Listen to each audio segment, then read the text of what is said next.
ክፍሉን ወርቃማው የትዳር ህግ ወይንም ደግሞ ወርቃማው የትዳር መርህ ብዬ ጠራዋለሁ።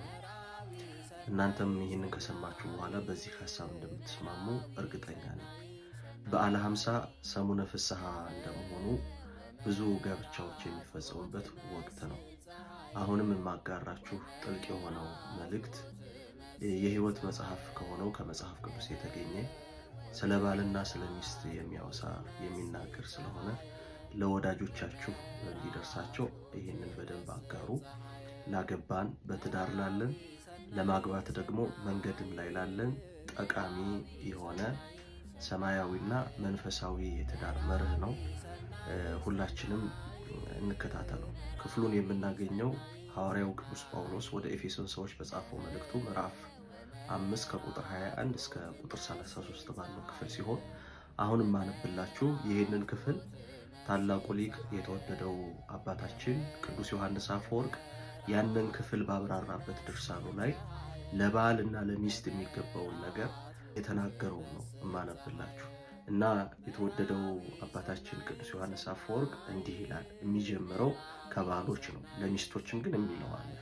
እንዲህ ይላል፣ ባል ሆይ ሚስትህን ክርስቶስ ቤተክርስቲያንን እንደወደዳት ውደዳት። ክርስቶስ ስለ ቤተክርስቲያን ራሱን አሳልፎ እንደሰጠ አንተም ስለ ሚስትህ ስትል መሞት ቢያስፈልግህ እንኳን ወደ ኋላ አትበል። ስድብን መገፋትንና መከራን ሁሉ ስለ እርሷ ታግሷል። ክርስቶስ ቤተክርስቲያንን ወደ እርሱ የቀረባት በዛቻና በማስፈራራት ሳይሆን በፍቅርና በቸርነት ነው። አንተም ሚስትህን በፍቅር እንጂ በኃይል አታስገዛት። በፍርሃት የምትገዛ ሚስት ከጥቂት ጊዜ በኋላ ትሰለችሃለች።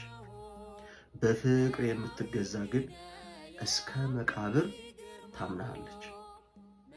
ሚስት ሆይ አንቺም ለባልሽ ተገዢ። መገዛት ሲባል ግን እንደ ባሪያ መሆን ሳይሆን እንደ አካል መሆን ነው።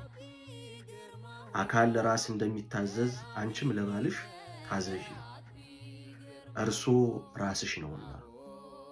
ባልሽ ባልደረባሽ እንጂ አገልጋይሽ አይደለምና ክብሩን ጠብቂ።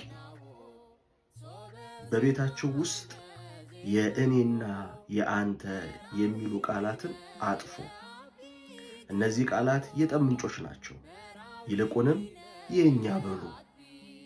ሀብቱ የኛ፣ ልጆቹ የኛ፣ ሕይወቱ የኛ በሉ። ባል ለሚስቱ እንዲህ ይበላት፣ እኔ አንቺን ከመውደዴ የተነሳ ዓለምንና መንግስቱን ሁሉ ባጣ እንኳ ግድ የለኝም።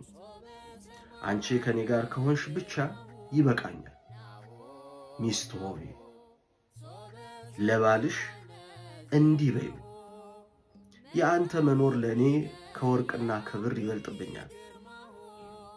እንዲህ አይነት ንግግር ባለበት ቤት ውስጥ ሰይጣን መግቢያ ቀዳዳ አያገኝም፣ ጸሎታችሁም አይሰናከልም ይላል። ይህን በዚህ ሰሞን ላገቡ ወዳጆቻችሁ የስጦታ መልእክት አድርጋችሁ ላኩላቸው። ይወዱታል።